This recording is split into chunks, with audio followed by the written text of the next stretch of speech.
do or can't do. So anyway, welcome to the November meeting, and thank you all for taking time out of your busy day to be here. And I guess we're not allowed to approve anything, or we just like make believe we're going through it. No, you absolutely are. Nothing has changed at this point. Oh, well, okay. All right. So I'll make a motion to accept the agenda. Can I get a second? Thank you, Rich. All in favor? Aye. Okay, it's against? Okay. All right. So the minutes were nicely prepared by the staff, and Lisa, I guess. So if are there any questions, any corrections? I have an item regarding the minutes on page 4. Mike Stanton made his second statement shown here from Mr. Stanton. Do we know why the decision was made to completely suspend all Harlem line service and so on? Now, he didn't mean that the entire Harlem line was suspended. I think what he meant was the service was suspended between Southeast and Wasaic. And I think that should be shown in the record. Mike, do you follow me on this one? Yes, that's correct. Okay. All right. So we can have that fixed. And there was my little thing there that that I had sent to you. Did that go into the final one? Yes, it did. Okay. All right. I would just like to clarify that Jessica does the minutes, Kara does the review, and I just do the icing. Oh, okay. All right. Well, thank you. On Jess puts a lot of time and effort and hard work into getting the minutes right. So I just want to acknowledge that. All right. Thank you. Hi, Francina. Okay. So if there's no other corrections, I'll make a motion to accept them. Second. Corrections. A second we have. Okay. All in favor? Aye. All right, thank you. All right, so my abbreviated chairs report was issued. I guess it's good that there's no controversial things or complicated things in the. If anyone has any questions about what I wrote, I'll be happy to answer them.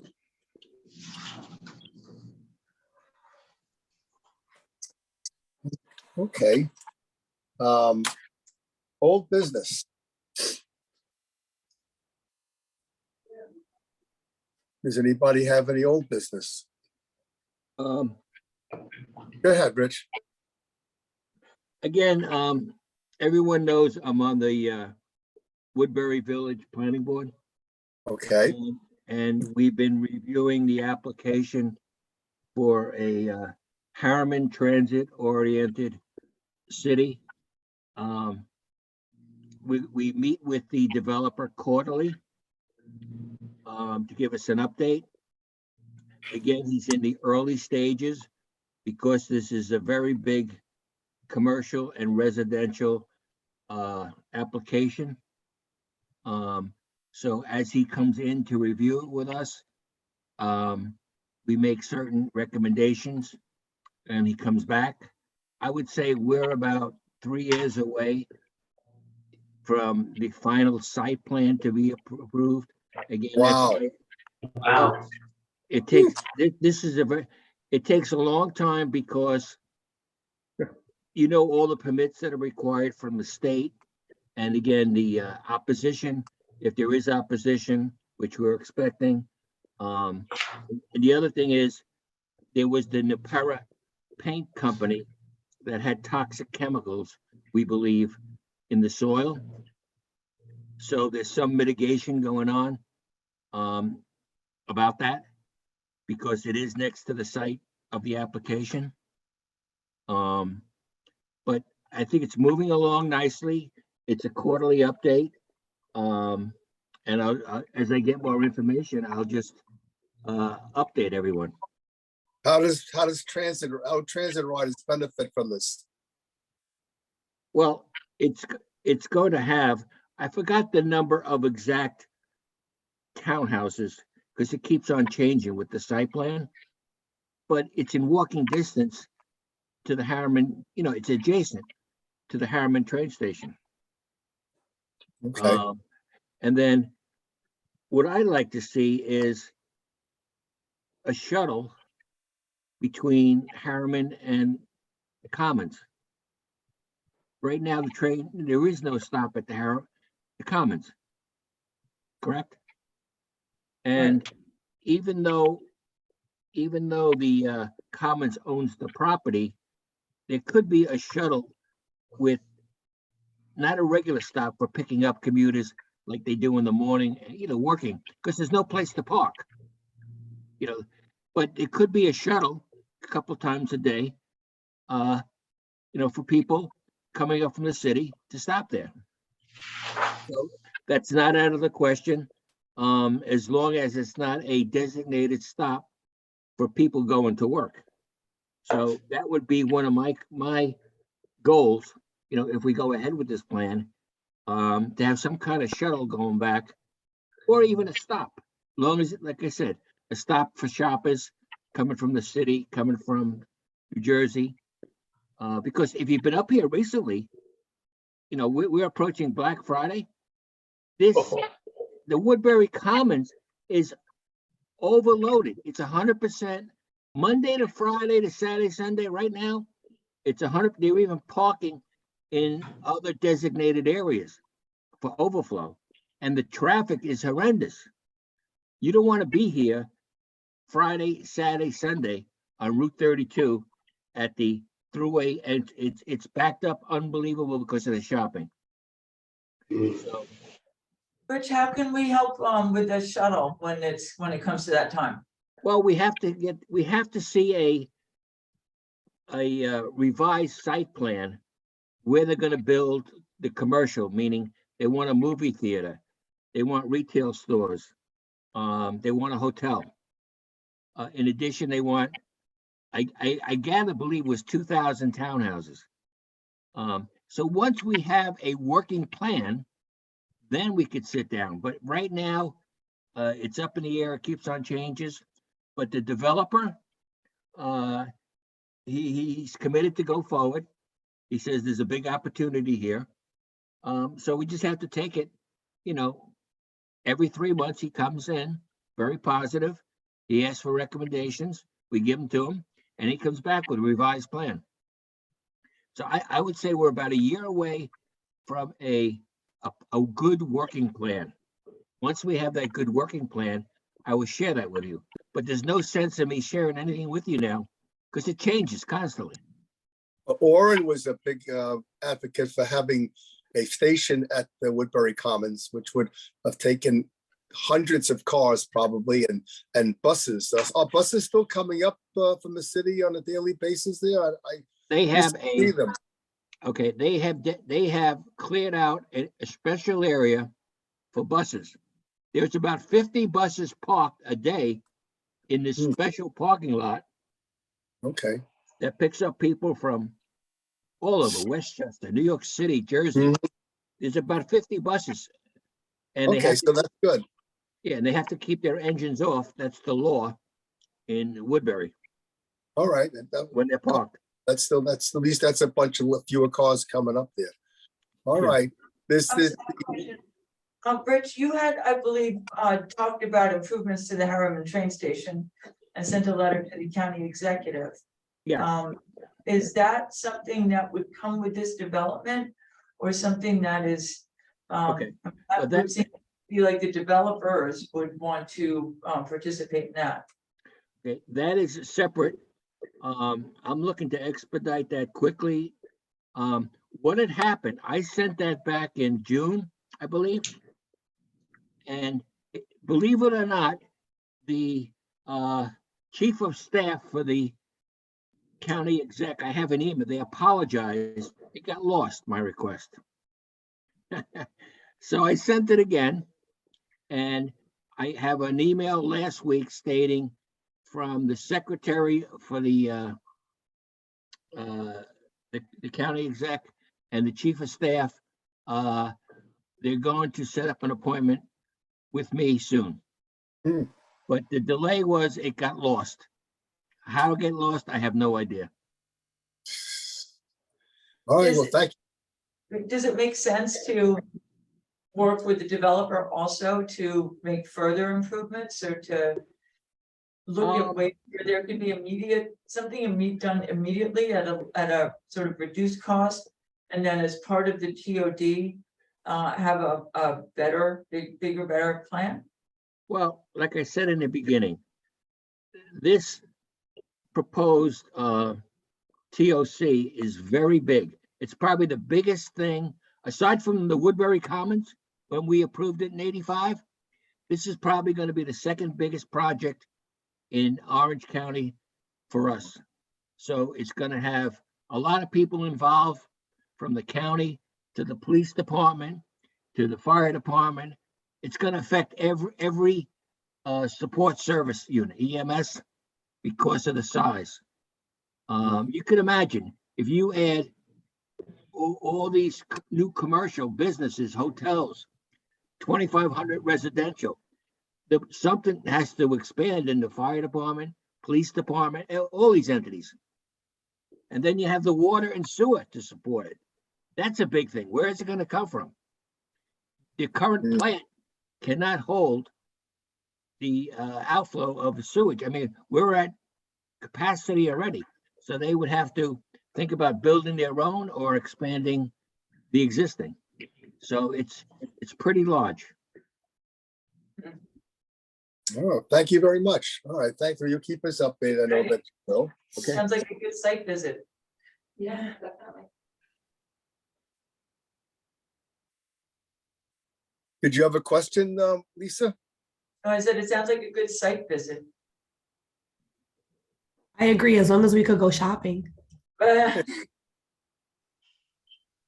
Yeah, I'd like to see a new shelter like we did for Oran in Nanuet sooner than later, because who knows when this new development site plan is ever going to be approved. So at least if we get the shelter in, let's say sometime next year, it's an accomplishment and it'll serve the commuters well in Harriman. Right now, if you've been there, the shelters are very bare. Some of them are non-operational, especially the doors stay open, they don't close, the heaters don't work.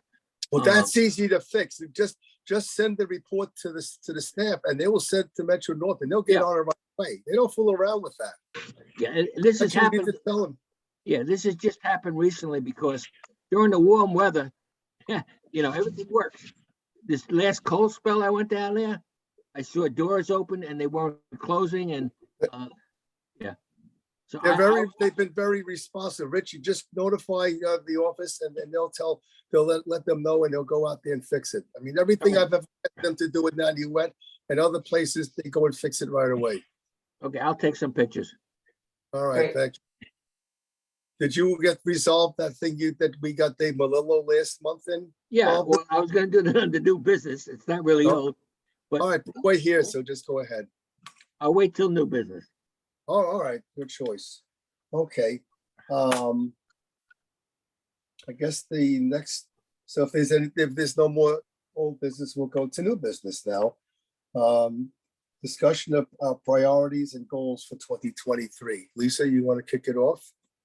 Sure, I mean, this could certainly also go under new business. We've been asking the councils to come and talk with us, or to start thinking about what, we'd like us to focus on as staff, for next year.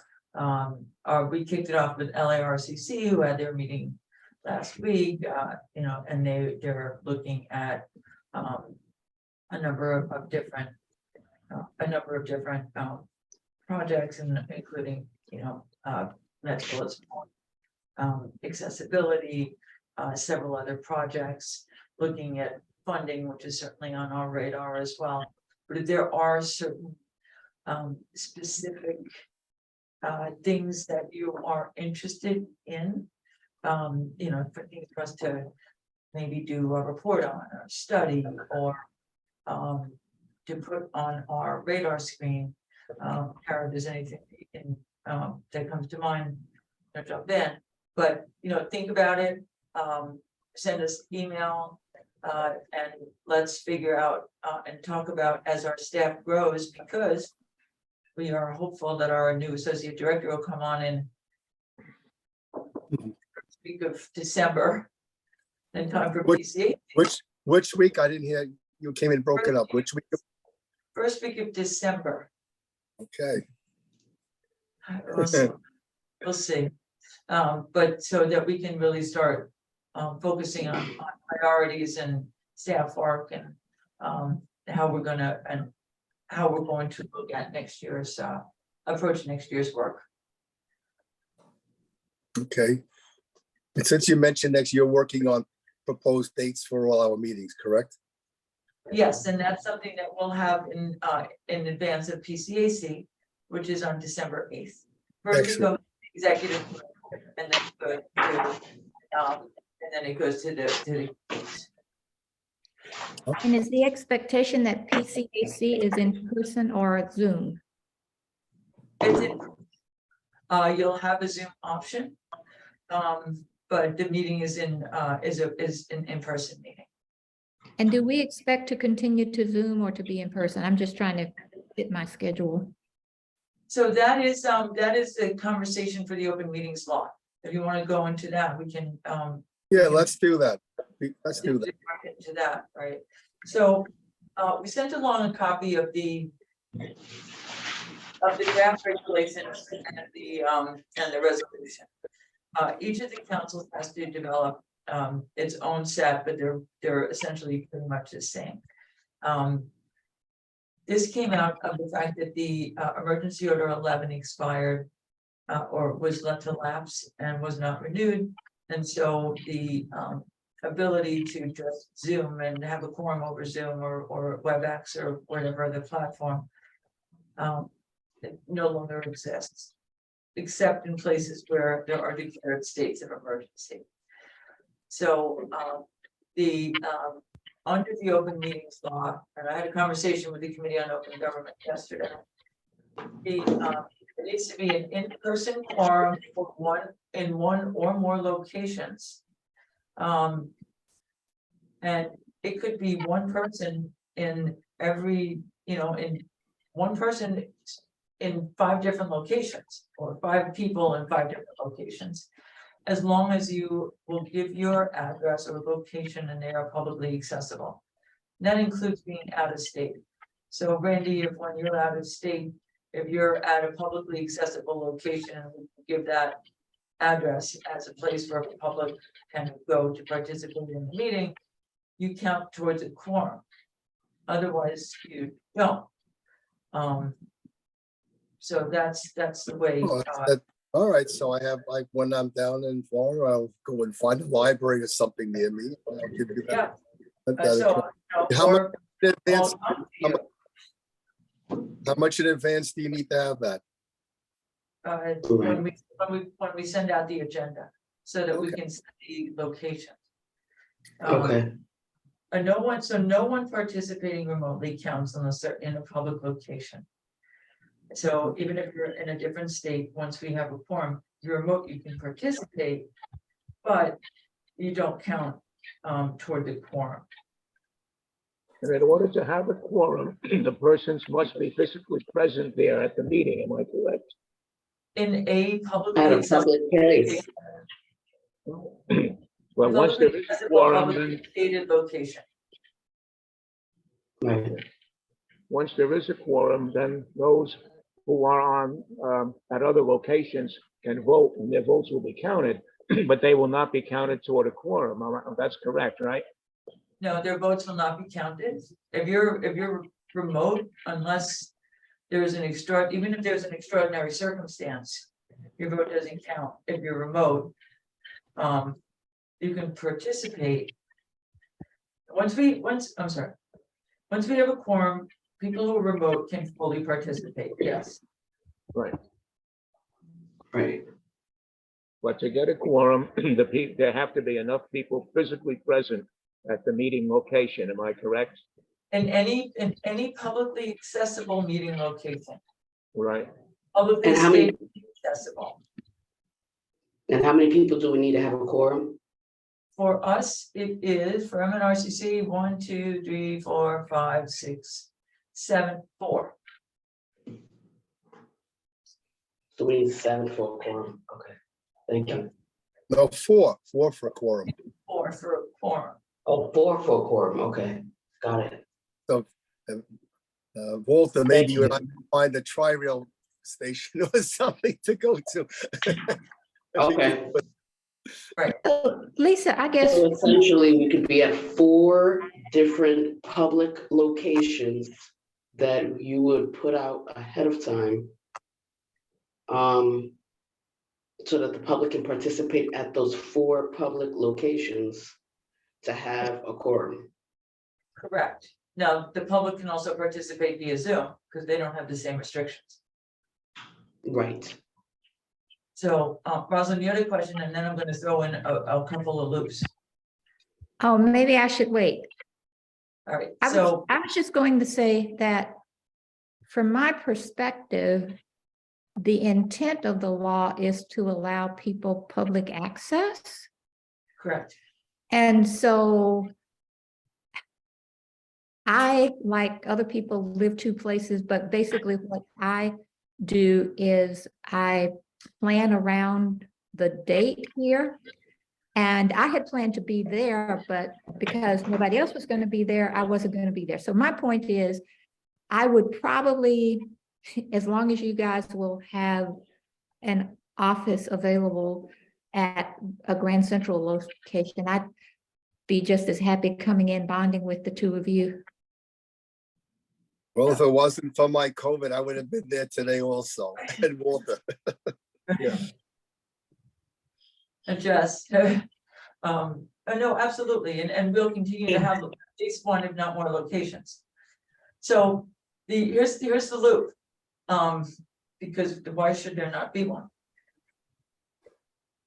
The legislation also says that if there's a state of emergency in a county, and the public body determines that the healthcare emergency precludes in-person meetings, then remote meetings may take place. That's in there, in what you have as well. So I asked 6 or 7 different ways what that meant. And since we're essentially based in New York, and in New York, the COVID state of emergency still exists, we can, as long as that is still in place, abide by the city's rules. Do you know when it'll be lifted? No idea. Okay. So if that's the case, so if anyone is out of state, they have to go to a public location or, No, it's the primary location of the office. Like the headquarters? Yeah,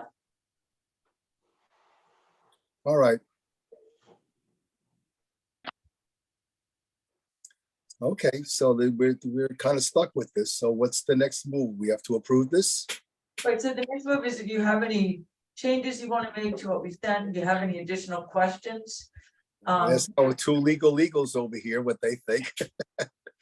Yeah, but we take a vote, it won't go into effect until January, when hopefully there are some additional provisions to make the law clearer or extend something. Sounds pretty clear. In one of the whereases, I guess is the 4th whereas, you're referring to section 103A2. No, it's the next one, 103A2.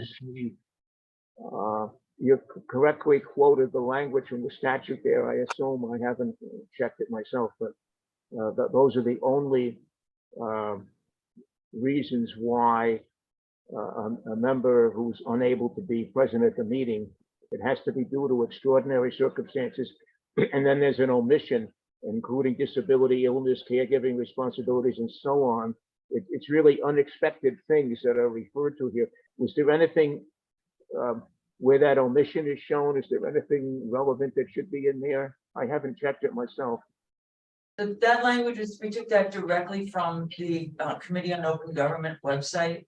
And I asked if there was anything additional that we should put in there. And they said that they took that language specifically from the legislation. Yeah. So, I mean, you're welcome to check it, but it's not things like, I thought the meeting was on a different day and I'm not gonna be around. Right. Well, my wife wants to go to Florida and My wife wants to go to Florida. That could be a marital emergency, but that's, We'll have to see.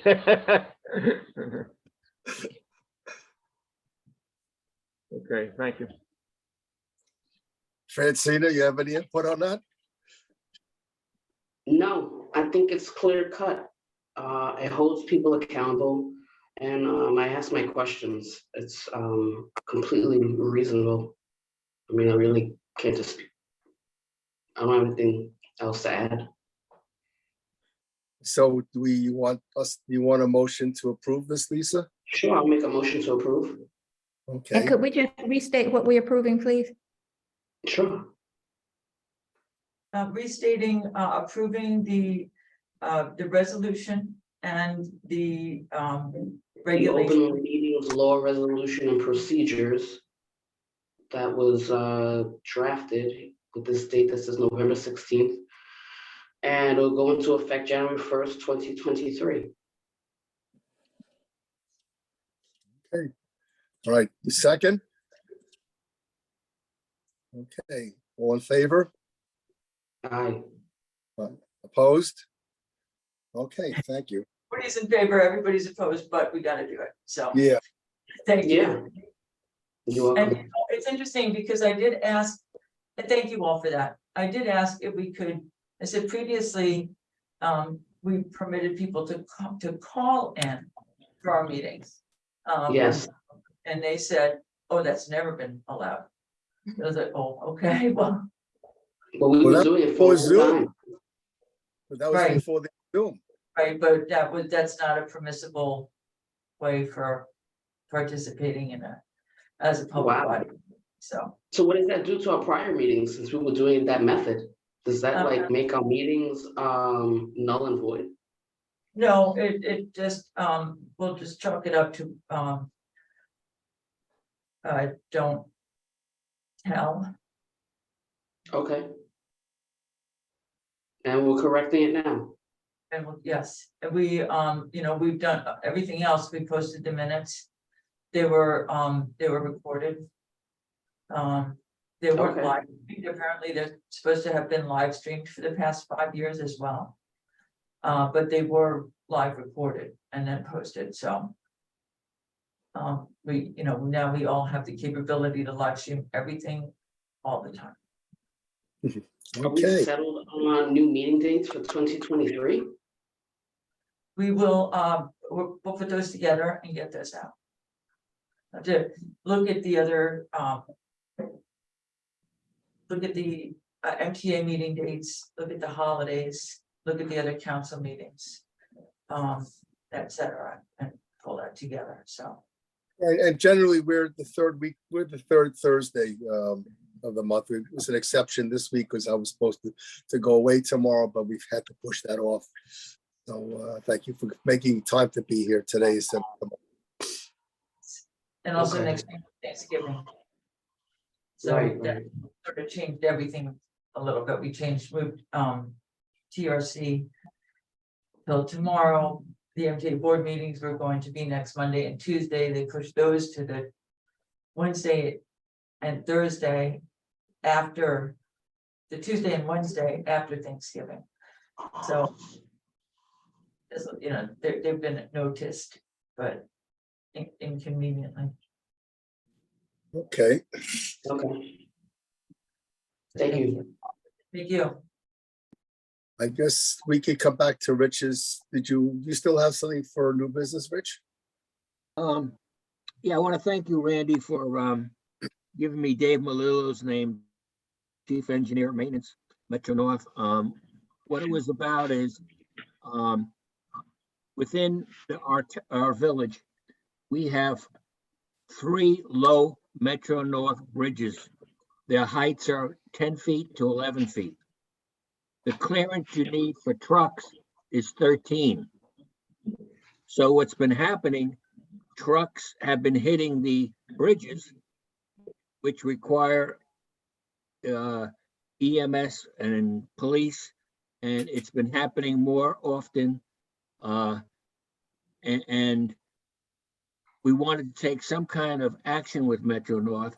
And I said, Randy was good enough to give me Dave's name. We discussed it. He said, there are similar problems in other counties that Metro North services. And he would send me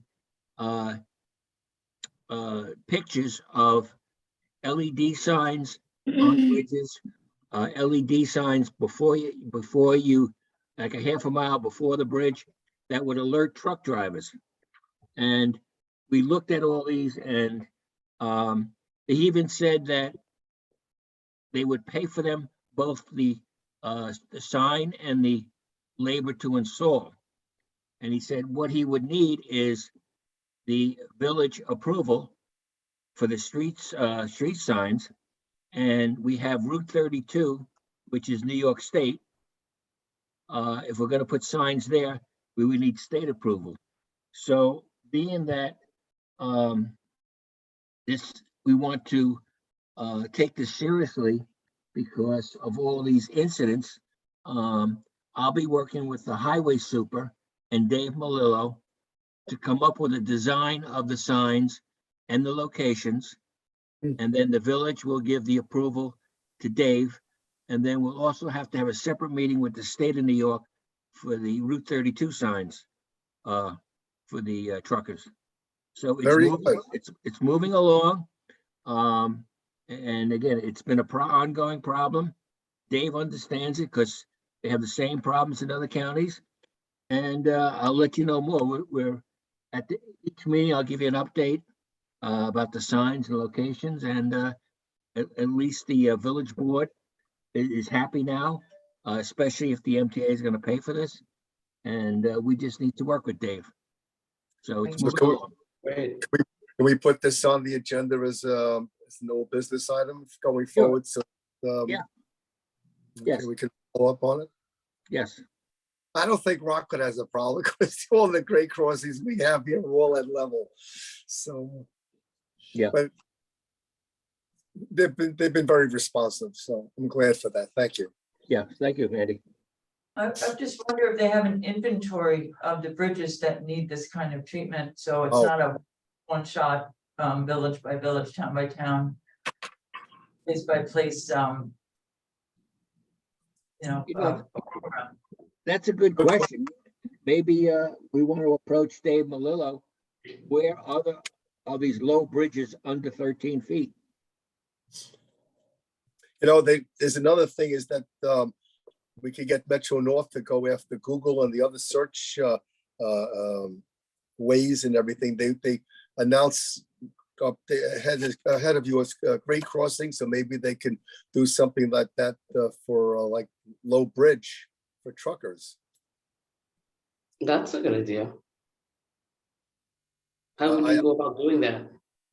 Well, there was I had the honor of being visiting last year the Operations Center of Bridges and Tunnels on Randall's Island. And I heard of a very interesting story that Bridges and Tunnels President Danny DiCrescenzo told me. There was an accident. So I think it was in the somewhere, and all the traffic was being diverted to the Brooklyn Battery Tunnel, although he called it something else. And so they were out there, and they asked, "Why are all your cars here?" And there was, Google told us to come here. And they realized that because it showed no traffic, that's a good route to take. Right. So what they wound up doing is getting a hold of them. And this was rather unique at the time. They got the ability to shut it down. And they called Waze and said, "We did this. It's going to be for, we don't know how long, half an hour, an hour." And once it was cleared up, they went and undid it and notified, so that prevented the cars from going there when they knew that there was no way out. So there was, those apps are responsive to doing things, so maybe they could plant something like that in their, on their routes. Yeah, that's a good feature.